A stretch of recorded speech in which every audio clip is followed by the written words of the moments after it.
साथियों नमस्कार। साथियों, पुतिन साहब भारत से वापस लौट चुके हैं। रशिया और यूक्रेन के युद्ध के बाद पुतिन साहब ने पहली बार भारत की यात्रा करी। हर कोई यह जानना चाहता है कि इसी टाइम पर यात्रा क्यों करी। क्या यात्रा एक इत्तेफाक थी या बड़ी प्लानिंग के साथ की गई है?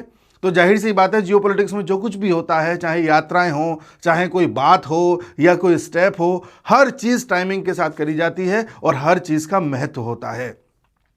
हमारे देश में कुछ लोग हैं जो इस बात पर रो रहे हैं कि भाई देखिए, एक डॉलर में 90 रुपया पहुंच गया है, रुपए की वैल्यू गिर रही है, मोदी सरकार क्या कर रही है। इन लोगों को इस तरह से ब्रेन वॉश्ड किया गया है कि ये जिंदगी भर यही देखते रह जाएंगे कि रुपया और डॉलर कर क्या रहा है। इनकी नज़र में डॉलर हमेशा सर्वोपरि रहेगा, इनकी नज़र में डॉलर ही सुप्रीम रहेगा। ये वो गुलामी मानसिकता के लोग हैं जो अपना रेफरेंस हमेशा वेस्ट से ही देखेंगे। इसलिए ये आज भी ये देख रहे हैं कि डॉलर और रुपए का क्या रिलेशन है।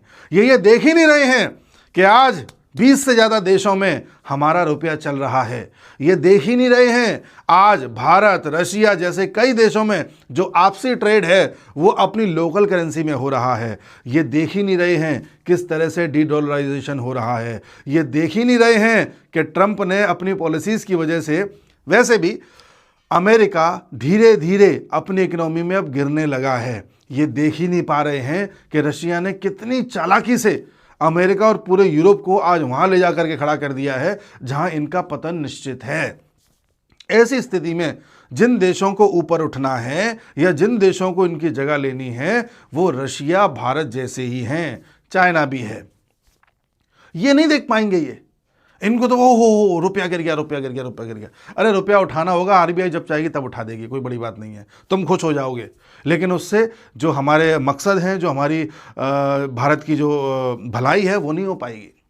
पर ये लोग नहीं सोच पाएंगे, गुलामी मानसिकता के लोग हैं। ये वही लोग हैं जिन्हें आज भी लगता है कि अंग्रेजी भाषा बोल दो तो सुप्रीम हो जाते हैं, जिन्हें आज भी लगता है कि विदेशी कपड़े पहन लो तो भाई आप बिल्कुल हाई फाई कल्चर के हो जाते हैं, जिन्हें आज भी ये लगता है कि किसी अंग्रेजी मीडियम के स्कूल में पढ़ लो या कॉलेज में पढ़ लो या विदेश की यूनिवर्सिटी में पढ़ के आ जाओ तो आप भाई सबसे ज़्यादा ज्ञानी हो गए। ये उस तरह के लोग हैं। लेकिन पुतिन साहब और मोदी साहब उस तरह से नहीं सोचते।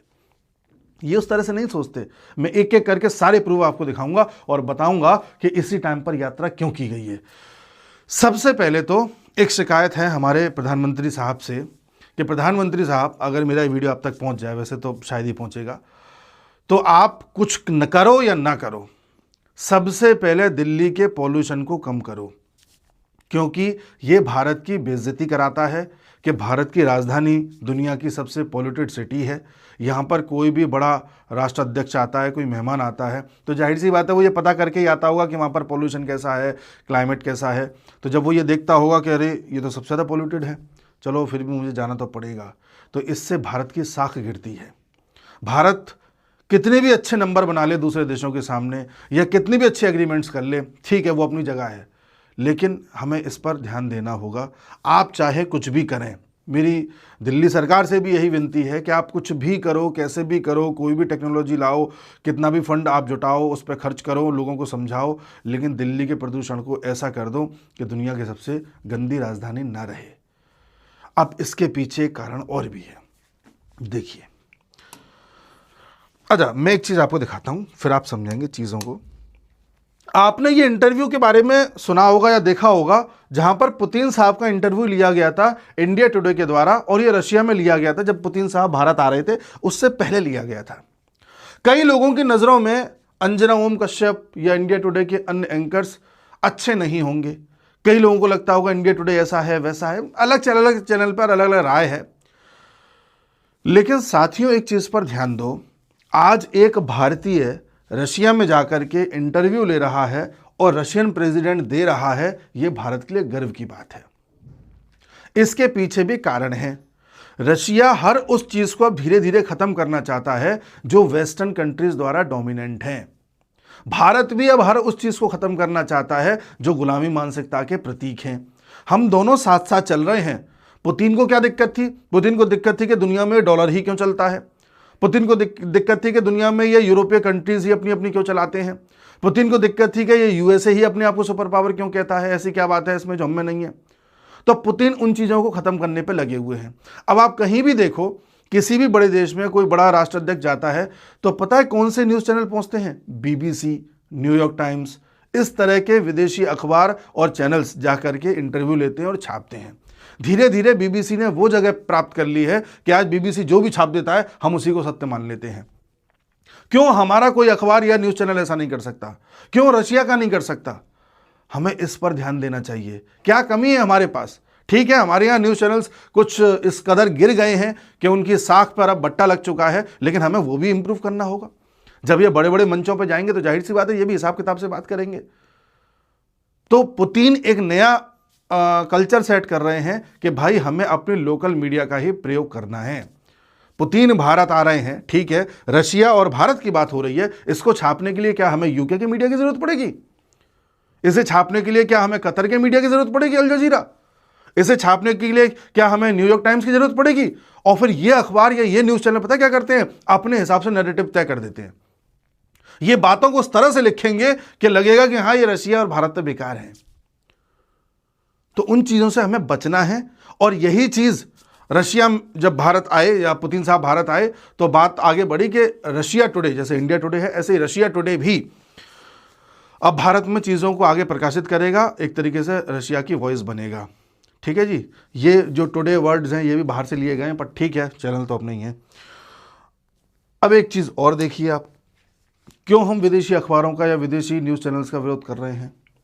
मैं जब इस खबर को देख रहा था कि भारत और रशिया के बीच में क्या क्या सहमति बनी, तो जाहिर सी बात है मिनिस्ट्री ऑफ एक्सटर्नल अफेयर देखा, बाकी वेबसाइट्स भी दिखती हैं गूगल पर।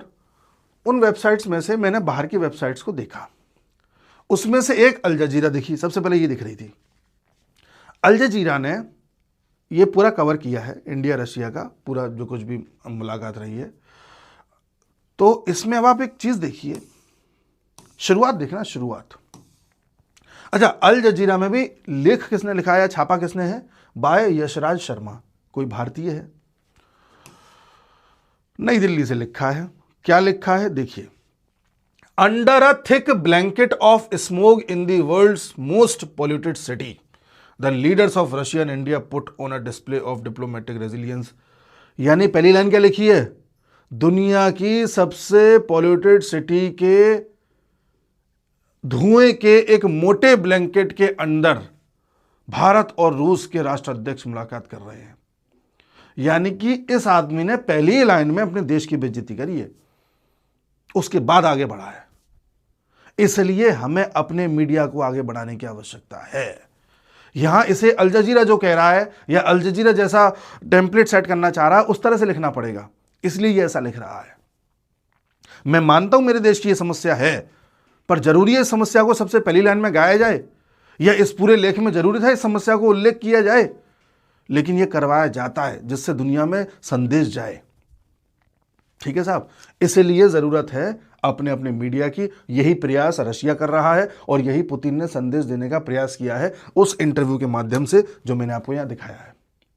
इस बात को मैं चीख चीख के न जाने कितने वीडियोस में कह रहा हूं कि हमें आत्मनिर्भर बनने की आवश्यकता है। हम धीरे धीरे बन भी रहे हैं और हमें अपनी चीज़ों में कमियां हैं, अपने मीडिया में है, अपने सिटी के पॉल्यूशन में है, तमाम चीज़ों में है, लेकिन ज़रूरी नहीं है उन कमियों को इतना ज़्यादा गाया जाए कि हम उस कमी के चलते कोई अच्छा प्रयास आगे उठा ही ना पाएं। हमें प्रयास पर ध्यान देना होगा। आगे देखिए, फिर साहब जॉइंट स्टेटमेंट हुआ। ठीक है, जॉइंट स्टेटमेंट में अलग अलग स्फीयर्स में बात करी गई। क्या क्या बात करी गई हैं? वैसे तो वही अच्छी अच्छी बातें हैं, पर मैं आपको कुछ प्रमुख बातें बताऊंगा जिसके आगे या जिसके इर्द गिर्द अब जियोपॉलिटिक्स घूमनी है। ठीक है, दोनों लीडर्स ने ट्रेड और इकोनॉमिक पार्टनरशिप पर बात करी है। दोनों देशों ने यह कहा है कि अभी हमारा ट्रेड हो रहा है $60 बिलियन का, इसे हम बढ़ा करके $100 बिलियन का करेंगे 2030 तक, जहां तक ये हो भी जाएगा। अभी रशिया और भारत के बीच में जो ट्रेड हो रहा है वो 96% ट्रेड ऐसा है जो रुपी और रूबल में हो रहा है, यानी हमारी करेंसी और रशिया की करेंसी में हो रहा है। ठीक है जी, बाकी जो 4% है वो अन्य करेंसीज में हो रहा है। रशिया में डॉलर प्रयोग हो ही नहीं रहा। कायदे से अगर देखा जाए तो रशिया इस वक्त सुपर पावर है, जहां पर ना डॉलर चल रहा है, ना ही कोई वेस्टर्न कंपनी वहां पर चल रही है, ना ही मैकडी चल रहा है, ना ही कोई और कंपनी चल रही है। बावजूद उसके रशिया अपनी इकोनॉमी को धड़ल्ले से चला रहा है। बावजूद उसके रशिया पेट्रोलियम का एक्सपोर्ट कर रहा है, वीट का उत्पादन कर रहा है, फर्टिलाइजर का उत्पादन कर रहा है, यूरेनियम का उत्पादन कर रहा है, ठीक है जी, रेयर अर्थ मिनरल्स का उत्पादन कर रहा है, अन्य देशों के साथ संबंध अच्छे बना रहा है। देखा जाए तो रशिया के संबंध ज़्यादा अच्छे हैं बड़े देशों के साथ, वनस्पत वेस्टर्न कंट्रीज के। तो ये चीज़ पर भी हमें ध्यान देना चाहिए। तो रुपये और रूबल में जो हमारा ट्रेड है हमारा और रशिया का, वो 96% तक ट्रेड हो रहा है। आप कहोगे ट्रेड होता कैसे है? ट्रेड ऐसे होता है कि एक वस्त्रों और नौस्त्रों अकाउंट खोला जाता है। जैसे रशिया क्या करेगा, भारत में आकर के भारत के किसी बैंक में मान लो एक अकाउंट खोल देगा रशिया। अब उस अकाउंट में, वो रशिया का अकाउंट है, मान लो पुतिन का अकाउंट खुल गया मुंबई में पुतिन का अकाउंट खुला हुआ है। अब हमने रशिया से तेल खरीदा, मान लीजिए 100 रुपया का, ठीक है जी, 100 रुपया का तेल खरीदा। हम कहेंगे भाई 100 रुपये का तेल भेज दो, उसने हमें तेल भेज दिया। अब हमें उसे 100 रुपया देना है, तो वो 100 रुपये हम कहाँ देंगे? हम कहेंगे अब एक काम करते हैं, तुम्हारा पुतिन साहब, तुम्हारा जो खाता खुला हुआ है ना ये मुंबई में, हम तुम्हारे खाते में 100 रुपये डाल देते हैं। पुतिन कहेगा हाँ हाँ डाल दो। हम उसके खाते में ये 100 रुपये डाल देंगे। अब पुतिन के खाते में 100 रुपये पड़े हैं, डॉलर नहीं, रुपये। ये वस्तु अकाउंट, ठीक है जी। अब कल को रशिया कहेगा कि अरे भाई इंडिया, हमें तुमसे कुछ खरीदना था, हम ये चाह रहे हैं कि तुम्हारे यहाँ से इस बार दाल खरीद लें थोड़ी। हम कहेंगे हाँ हाँ खरीद लो, कोई दिक्कत नहीं है। तो वो कहेगा कि हम 60 रुपये की दाल खरीदना चाहते हैं। हम कहेंगे 60 रुपये की खरीद लो। तो अब वो क्या करेगा? तो वो ये करेगा कि हम उसे दाल भेज देंगे, बदले में वो कहेगा कि हमारा जो अकाउंट है ना मुंबई में, उसमें से 60 रुपये काट लो। तो हम 60 रुपये उस अकाउंट से निकाल लेंगे, तो हमारा काम चल गया। तो अभी हो ये रहा है कि हम उससे मंगवा ज़्यादा रहे हैं, उसको बेच कम रहे हैं, तो इम्बैलेंस बना हुआ है। तो जो एक्स्ट्रा पैसा हो जा रहा है, उस पैसे को रशिया इन्वेस्ट कर दे रहा है इंडिया में, ठीक है, और उसको और ज़्यादा इन्वेस्ट करने के तमाम रास्ते खोजे गए हैं, वो भी आपको पता चलेंगे। तो इस तरह से हम बैलेंस कर रहे हैं अपनी करेंसीज को। जो लोग ये कह रहे हैं कि डॉलर और रुपये का वो देगा, उनको पता ही नहीं है ये सब हो क्या रहा है, उनकी समझ से ही बाहर है, वो यही देखते रह जाएंगे, ठीक है जी। साथ ही भारत ने यह कहा है कि हम अपने स्किल्ड वर्कर्स को रशिया में भेजेंगे, आप उन्हें नौकरी देना, काम देना। रशिया ने कहा बिल्कुल देंगे। कौन स्किल्ड वर्कर? जो कभी यूएस जा रहे थे, यूएस नाटक करता है कि हम H1B वीज़ा का ये कर देंगे, वो कर देंगे, तुम करते रहो, हम अपना यहाँ सेटिंग कर रहे हैं, ठीक है। एनर्जी की बात करी गई है। एनर्जी में भी ये बोला गया है कि दोनों ही देश न्यूक्लियर प्रोजेक्ट्स तथा अन्य पेट्रोलियम, गैस, इन सब के रास्ते खोजेंगे, जिससे कि इसका भारत में ज़्यादा से ज़्यादा इंपोर्ट हो सके और उसके ज़रिए हम यहाँ पर, मतलब रशिया ने भी ये कहा है, पुतिन ने कहा कि हम भारत को पेट्रोलियम दे रहे हैं और भारत पर यह दबाव बनाया जाता है यूएस की तरफ से कि रशिया का तेल मत खरीदो। पहली बात तो यूएस ये देखे कि वो भी हमारा तेल खरीद रहा है, इनडायरेक्टली उस पर पहुँच रहा है। तो जो देश खुद हमारा तेल खरीद रहा है, वो भारत को कैसे कह सकता है कि तेल ना खरीदें? इस तरह से पुतिन ने एक बयान दिया है। ट्रांसपोर्ट एंड कनेक्टिविटी, अब ध्यान से सुनना, दोनों ही देश ये कह रहे हैं कि हम नॉर्थ साउथ ट्रांसपोर्ट कॉरिडोर, ये INSTC इंटरनेशनल, और चेन्नई व्लादिवोस्तोक कॉरिडोर पर काम करेंगे, साथ ही नॉर्दर्न सी रूट पर काम करेंगे। इस पर दोनों देश मिलकर के काम करना चाह रहा है। इसको ध्यान से सुनिएगा, देखिए,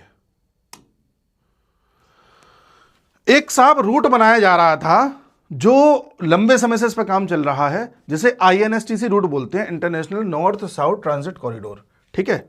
अब मान लीजिए हमें रशिया में यहां पर कोई सामान पहुंचाना है, ज़्यादातर रशिया की पॉपुलेशन इधर ही रहती है, ठीक है। तो हम अभी क्या करते हैं, यहाँ से हमारा शिप जाता है, फिर ये रेड सी से होता हुआ, मेडिटेरेनियन सी से होता हुआ, फिर यहाँ पूरे नॉर्थ सी वगैरह से होता हुआ, फिर यूँ पहुँचता है फिनलैंड के बगल से, ठीक है। हम चाहते हैं कि इतना लंबा रास्ता फॉलो करने के बजाय यहाँ से ईरान जाए, ईरान से होता हुआ फिर यहाँ पर ये अजरबैजान और अर्मेनिया और एक और देश है, इन सब से होता हुआ सीधे रशिया यूँ पहुँचे, ठीक है। इस पूरे रूट को बोला जा रहा है INSTC कॉरिडोर। इस पर काम चल रहा है। इसमें जो पेच फंस रहा है वो ईरान वाला फंस रहा है, क्योंकि बार बार अमेरिका उस पर सैंक्शंस लगा देता है। तो इस वजह से ईरान का एक पेच फंसा हुआ है, बाकी काम चल रहा है तेज़ी से। तो रशिया ने भी बोला है कि हाँ हम चाहते हैं कि इस पर काम तेज़ी से हो। अब रशिया ये भी चाहता है कि ब्रिक्स भी मजबूत होता जाए। ब्रिक्स में आप जानते हैं Brazil, Russia, India, China, south Africa तो हैं ही, उसके साथ साथ ईरान भी है, उसके साथ साथ UAE भी है, उसके साथ साथ आपका इथोपिया भी है, ठीक है, और आपका इंडोनेशिया भी है, ठीक है, ये देश भी हैं इसके साथ साथ जो पार्टिसिपेट किए हुए हैं, और इजिप्ट भी है। इन सभी देशों के साथ आप धीरे धीरे देखेंगे अब रशिया और एंगेजमेंट बढ़ाएगा। याद कीजिएगा, जब रशिया यूक्रेन का वॉर स्टार्ट हुआ था उसके बाद जो पुतिन ने पहली यात्रा करी थी किसी देश की, वो यूएई था। यूएई आने वाले समय में बहुत इंपॉर्टेंट देश बनने जा रहा है, ठीक है साहब। तो आप देखोगे इन सभी देशों में रशिया प्रयास करेगा कैसे भी सामंजस्य बना रहे। इसीलिए आप देख रहे हो, चूंकि सॉरी तो इंडिया है, यहां पर ईरान आ रहा है, तो ईरान पर हर ज्यादातर पहलू आप ऐसे देखोगे ईरान से संबंधित जिसमें रशिया और इंडिया के कथन एक जैसे होंगे। तो यहां भी कोशिश ये की गई है कि ईरान को कैसे भी सपोर्ट किया जाए, और ईरान में जो न्यूक्लियर प्रोग्राम चल रहा है उसको लेकर के जो भी इस पर बमबारी करी जा रही है उसे रोक कर शांति से कोई ना कोई हल निकाला जाए, ऐसा रशिया और भारत दोनों ने कहा है। तो इस रूट को जल्द से जल्द बनाने की बात करी गई है। उसके अलावा अब ये पृथ्वी को ऊपर से दिखाया गया है, ठीक है।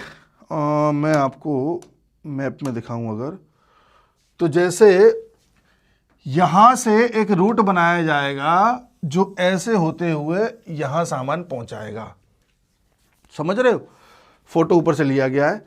अब चूंकि यहां पर पूरी बर्फ जमी रहती है, इतना आसान नहीं है शिप को ले जाना, तो अब इस तरह के इंतजाम किए जा रहे हैं, टेक्नोलॉजी लगाई जा रही है रशिया के द्वारा कि बर्फ को तोड़ते हुए शिप जो है आगे बढ़े। बर्फ जो होती है वो समुद्र में ऊपरी परतों तक ही होती है, नीचे नहीं होती, नीचे टेम्परेचर धीरे धीरे बढ़ता जाता है, फिर एक टाइम के बाद कांस्टेंट हो जाता है। तो इस पूरे रूट को बनाने की जो बात करी गई है इसी को बोला गया है नॉर्दर्न सी रूट। तो मैंने आपको एक बताया INSTC कॉरिडोर जो थोड़ी देर पहले, एक है नॉर्दर्न सी रूट। अभी सीन क्या हो रहा है, अभी सीन ये हो रहा है कि मैं खुद नहीं समझ पाया कहां से है। हाँ, एग्जिस्टिंग सी रूट आपका व्लादिवोस्तोक से होता हुआ व्लादिवोस्तोक से होता हुआ सेंट पीटर्सबर्ग की तरफ पहुंचता है, नीचे से घूमता हुआ। लेकिन अब चाह रहे हैं कि ये ऊपर से घूमता हुआ आए, धीरे धीरे उस बर्फ को काटते हुए आपका शिप आगे बढ़े। अभी थोड़ा लंबा पड़ रहा है, तो इसको ये रोकना चाह रहे हैं। अब देखो, मैं आपको, अभी कई लोगों को समझ में नहीं आया होगा, अभी जो रास्ता है वो ऐसे होता हुआ ऐसे है, समझ गए। अभी रास्ता ऐसे ही लंबा पड़ रहा है बहुत, फिर रास्ता ऐसे बनाया जाएगा जो इसके कंपैरिजन में 40% शॉर्टर होगा। भारत ने कहा ठीक है हम इसमें काम करने को तैयार है। उसके साथ ही यहां पर आर्कटिक सर्कल में रशिया और ज्यादा एक्सप्लोरेशन कर रहा है, पेट्रोलियम का, गैस का, अन्य मिनरल्स का। इसमें चाइना उसका सहयोग कर रहा है, कुछ अन्य देश भी सहयोग कर रहे हैं जो आर्कटिक काउंसिल के सदस्य हैं। इसमें भारत ने भी बोला है कि हम भी सहयोग करने को तैयार हैं, और अभी जो आर्कटिक काउंसिल की मीट हुई थी भारत उसमें भी पार्टिसिपेट किया था एक ऑब्जर्वर के रूप में। तो भारत रशिया के इस कार्यक्रम में भी मदद कर रहा है कि ठीक है आर्कटिक सर्कल में हम एक्सप्लोरेशन करने को तैयार हैं। ठीक है साहब, आगे देखिए, एक पॉइंट पर ध्यान देना, बड़ा important point, the Chennai Vladivostok corridor, eastern maritime corridor. Bharat और रशिया चाहते हैं कि एक ईस्टर्न मैरीटाइम कॉरिडोर बने, यानी कि एक ऐसा कॉरिडोर बने कि यहां से सामान आए और चेन्नई पहुंचे, ऐसे बड़े स्तर पर। हम ऐसा ना हो कि ज्यादातर सामान इसी रूट से मंगा रहे हैं या इसी रूट से घुमा फिरा के मंगा रहे हैं, ना, हम चाहेंगे कि ज्यादातर सामान हमारा यहां से भी आए। हम ऐसा क्यों चाह रहे हैं? हम ऐसा इसलिए चाह रहे हैं क्योंकि भारत चाहता है कि इस पूरे जोन में, बे ऑफ बंगाल में, इंडियन ओशन में रशिया की प्रेजेंस और ज़्यादा बढ़े, क्योंकि रशिया की प्रेजेंस जितनी ज़्यादा यहाँ बढ़ेगी उतनी ढीला चाइना पड़ जाएगा। चाइना यहाँ पर जो अपना एग्रेशन बढ़ा रहा है, चाहे इस साउथ चाइना सी में देखो या फिलीपींस के आसपास देखो, इन सभी क्षेत्रों में चाइना अपना एग्रेशन इसलिए बढ़ा पा रहा है क्योंकि कोई दूसरा बड़ा देश यहाँ पर उतने ज़्यादा एग्रेसिव तरीके से लगातार पार्टिसिपेट नहीं कर रहा। भारत भी यहाँ पर अलग अलग बंदरगाहों पर इन्वेस्टमेंट करके अलग अलग देशों को अपने हथियार ब्रह्मोस दे करके इनको मजबूत कर रहा है, लेकिन अकेला भारत भी कब तक करेगा? अगर हम रशिया को यहाँ ले आते हैं या एक कॉरिडोर यहाँ तैयार करवा देते हैं तो चाइना कहीं ना कहीं इससे ढीला पड़ने लगेगा और एक पावर बैलेंस होने लगेगा। जब किसी क्षेत्र में 2, 3, 4 बड़े देश पहुंच जाते हैं फिर उस क्षेत्र में शांति होना थोड़ा मुमकिन हो जाता है, और उस क्षेत्र में अगर कोई एक ही बड़ा देश रहे तो वो किसी को जीने नहीं देता। तो भारत ने यहाँ पर ये एक काम किया है। प्लस रशिया भी ये चाहता है कि इंडिया के साथ नवल रूप से यानी कि नेवी के तौर पर ज़्यादा से ज़्यादा एंगेज करे और इंडिया को इस पूरे क्षेत्र का एक बड़ा प्लेयर बना दे रशिया, ऐसा वो चाहता है। रशिया नहीं चाहता कि चाइना बड़ा प्लेयर बन के बैठे। अभी अमेरिका ये सोच रहा है कि यार हमारी ज़्यादातर कंपनीज ऐसी हैं चाइना में ही हैं और वहीं से अपना प्रोडक्शन करके दुनिया को बेच रही हैं। हम चाइना से कहीं और कर रहे हैं, उसमें हमें नुकसान हो रहा है। अपने देश में ले आएंगे, प्रोडक्ट महंगा हो जाएगा। तो अभी आपने देखा होगा अमेरिका ने एक बयान दिया था G2 का, ट्रंप ने, यानी कि अमेरिका और चाइना ही सब कुछ करेंगे। तो अमेरिका हो सकता है भविष्य में चाइना के साथ किसी ना किसी तरह की कोई सांठगांठ करने की सोचे। और रशिया ये जानता है कि जिस दिन रशिया थोड़ा कमज़ोर हुआ या चाइना और मजबूत हुआ तो चाइना सबसे पहले रशिया का क्षेत्रफल खाएगा। रशिया को ये पता है। ऐसी स्थिति में रशिया को ये भी पता है कि एक टाइम टेस्टेड जो पार्टनर उसका है वो भारत है। इसलिए रशिया ये चाहता है कि इस पूरे सदर्न जोन में भारत को इतनी ज़्यादा मजबूत कर दिया जाए, भारत की ज़्यादा प्रेजेंस बढ़ा दी जाए, चाहे नेवल रूप से चाहे आर्थिक रूप से, जिससे कि चाइना को काउंटर किया जा सके भविष्य में। इसलिए रशिया भी चाहता है और हम भी चाहते हैं कि यहाँ रशिया की प्रेजेंस बढ़े, इसलिए ये लाइन जोड़ी गई है जो आप देख रहे हैं। ठीक है। बाकी फार ईस्ट रीजन वाला वही है जो बताया था मैंने, एग्रीकल्चर, एनर्जी, माइनिंग, वो तो अच्छी अच्छी बातें होती हैं। हमारा एक न्यूक्लियर पावर प्लांट है, Kudankulam nuclear power plant Chennai में है। ये इसके टोटल 6 यूनिट्स हैं जिनमें से केवल 2 ऑपरेशनल हैं, यानी 1/3 न्यूक्लियर पावर प्लांट ये भी काम कर रहा है अपनी कैपेसिटी पे। पुतिन ने कहा है कि हम इसको पूरी कैपेसिटी पे काम करवाएंगे। इसमें जो भी इन्वेस्टमेंट रुक रहा था, जो भी चीज़ें रुक रही थी, क्योंकि रशिया की मदद से बना था ये, तो अब जितने भी हर्डल्स आ रहे थे उस हर्डल्स को दूर करते हुए रशिया इसको अपनी फुल कैपेसिटी पर काम करवाने में भारत का सहयोग करेगा, ऐसा रशिया ने कहा है।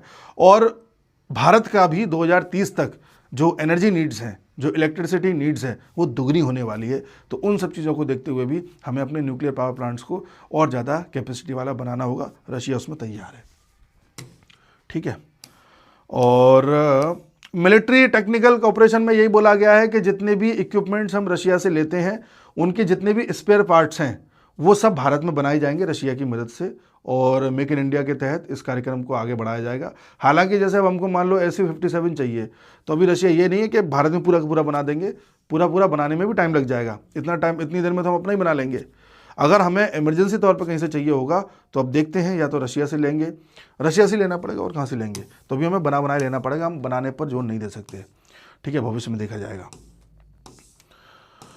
साथ ही टूरिज्म, कल्चर, उन सब की बात करी गई है कि दोनों ही देशों के लोग एक दूसरे बहुत प्रेम करते हैं, आते जाते रहे हैं, आगे भी आते जाते रहेंगे। भारत ने भी बोला है कि रशिया के लोगों को हम ई वीज़ा दे दिया करेंगे। 1 महीने के लिए अगर कोई आना चाहता है, घूमने के लिए आना चाहता है, तो ई वीज़ा ऐसे ही दे देंगे, टेंशन नहीं है।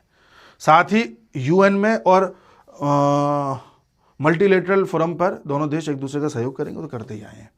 एक चीज़ मैं आपको दिखाना चाहता हूँ बड़ी इंपॉर्टेंट, जिससे आप समझ जाएंगे। देखो, ब्रिक्स की मैंने बात कही थी, ब्रिक्स पर जोर है दोनों का।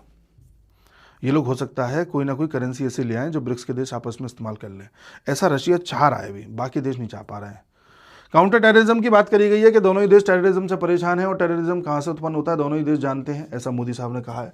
और मोदी साहब ने जो अभी पहलगाम में हुआ है उसका जिक्र किया है, और रशिया में भी जो अटैक हुआ था उसका भी जिक्र किया था, ताकि ये बताया जा सके कि भाई हम दोनों ही देश परेशान हैं। ठीक है, मैं आपको, हाँ ये देखिए, ध्यान से सुनिएगा। The leaders welcomed the counter terrorism measures against international terrorist groups including ISIS and ISKP and their affiliates and expressed confidence that the fight against terrorism in Afghanistan would be comprehensive and effective. They stressed the need to ensure urgent and uninterrupted humanitarian assistance to the Afghan people. दोनों ही देशों ने यह कहा है कि अफगानिस्तान में जिस तरह से लोगों को टेररिज्म के तौर पर सताया जा रहा है, हमें उससे निजात दिलानी होगी, और साथ ही अफगानिस्तान के लोगों को मानवीय सहायता देनी होगी। दोनों तैयार हैं। अब यहीं पर आप देखिए खेल क्या है। खेल ये है, USA और पाकिस्तान चाहते हैं कि अफगानिस्तान को प्रताड़ित किया जा सके। बगराम एयरबेस चाहिए, हम वापस आ रहे हैं अफगानिस्तान में, USA कह रहा है, ये सारी बातें हैं। वहीं भारत और रशिया ये कह रहे हैं कि हम अफगानिस्तान के लोगों का सहयोग करने को तैयार हैं। ऐसे ईरान पर बोला है भारत और रशिया ने कि ईरान को जिस तरह से परेशान किया जा रहा है, शांति से कोई ना कोई हल निकालना चाहिए। भारत और रशिया ने गाजा के लिए भी बोला है कि गाजा में भी जिस तरह से लोगों की जानें गई है, उनकी वो मानवीय सहायता देने की आवश्यकता है। यानी कि हर वो मुद्दा जहां पर पाकिस्तान और यूएसए साथ आते दिख रहे हैं, उस पर भारत और रशिया उनके अपोजिट आते दिख रहे हैं।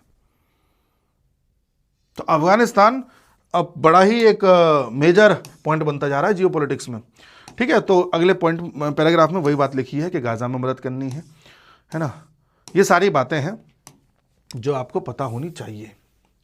अब आप एक चीज पर गौर करना, मैंने पिछले वीडियोस में बताया है, कई बार बोला था कि इस साल के अंत तक आप देखोगे अमेरिका में मंदी आने लगेगी, तो धीरे धीरे आप वो सुनने लगेंगे।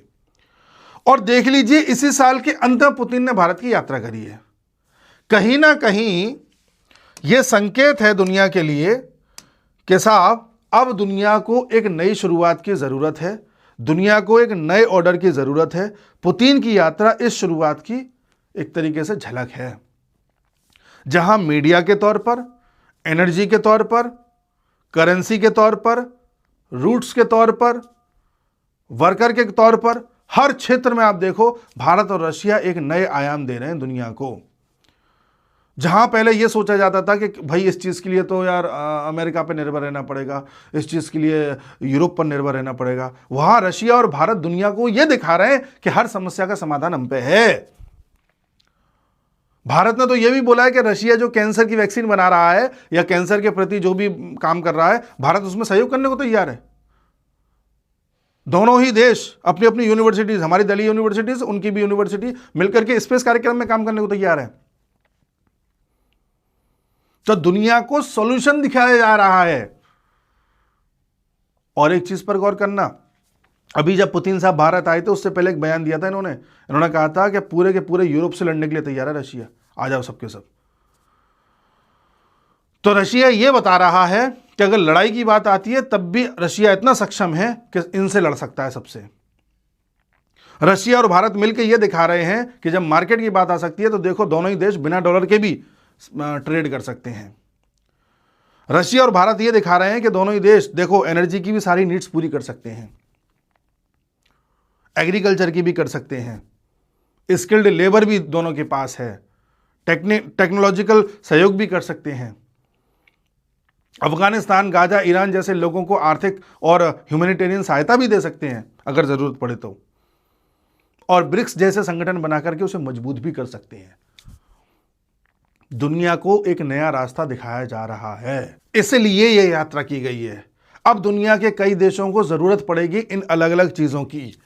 तब वो देश अगर अमेरिका की तरफ देखेंगे तो उन्हें एक विकल्प रशिया भारत की तरफ भी दिखाई देगा। तब उनके पास बेहतर विकल्प होंगे कि किसे चुनना है।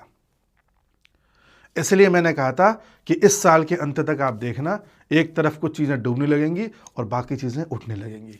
इस यात्रा का यह महत्व है।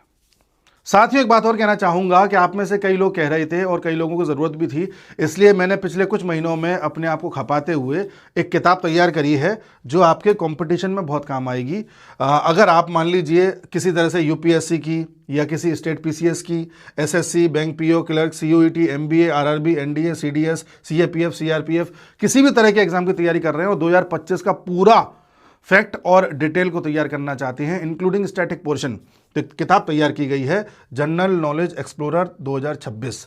ये पूरी तरह से मैंने ही तैयार करी है, दिशा पब्लिकेशन की है। चाहे तो अमेजन पर मिल जाएगी, मैं इसका लिंक डिस्क्रिप्शन में और कमेंट सेक्शन में पिन कर दूंगा। तो अगर आप इस किताब को लेते हैं तो आपकी वो सारी ज़रूरतें पूरी हो जाएंगी जो आप मुझसे कभी कमेंट सेक्शन में तो कभी मैसेज करके पूछते हैं कि साहब करंट अफेयर कहाँ से करें, स्टैटिक कहाँ से करें, वन लाइनर कहाँ से करें, फैक्ट कैसे याद करें। ऐसी कोई किताब बता दीजिए जहाँ पर सारे सब्जेक्ट्स के फैक्ट लिखे हों, तो ये आपकी सारी ज़रूरतें पूरी करती है। तो मैं लिंक दे दूंगा, वहाँ से आप प्राप्त कर सकते हैं। बाकी आज के वीडियो में इतना ही, मिलते हैं अगले वीडियो में, तब तक के लिए नमस्कार।